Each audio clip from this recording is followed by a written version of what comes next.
Hello बच्चों, let's read this question. This question says that explain land use pattern in India and why has the land under the forest not increased much since 1960 and 61. इस question में पूछा गया है कि India में land use pattern कैसा है और 1960s और 61 से लेके अभी तक फॉरेस्ट कैसे इंक्रीज नहीं हुआ. So the key concept of the question is National Forest Policy of 1952 and land use pattern in India. So, the use of land is determined both by the physical factors such as topography, climate, soil types, as well as human factors such as the population density, technological capabilities, culture and traditions.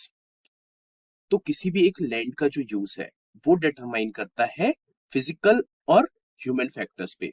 Physical factors जैसे कि topography, उस area का climate, soil के types, और साथ ही साथ human factor जैसे कि population density, technological capabilities, culture, traditions and many other factors. And the pattern of the net sown area varies greatly from one state to another. और जो net sown area है मतलब जितने एरिया में agriculture activities करी जा रही है वो अलग अलग स्टेट में वेरी करता है. And it is over 80% of the total area in Punjab and Haryana and less than 10% in Arunachal Pradesh. और पंजाब और हरियाणा की बात की जाए तो लगभग 80% एरिया में खेती होती है, वेयरएज अरुणाचल प्रदेश में सिर्फ 10% एरिया में, जो कि सिमिलरली हमें मिजोरम, मणिपुर और अंडमान निकोबार आइलैंड में भी देखने को मिलता है. And forest area in the country is far lower than the desired 33% of the geographical area as it was outlined in the National Forest Policy of 1952.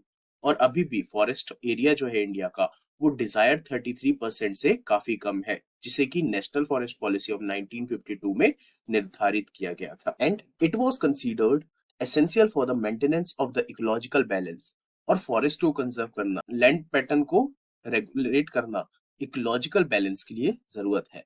A part of the land is termed as the wasteland and land put to the other non-agricultural use.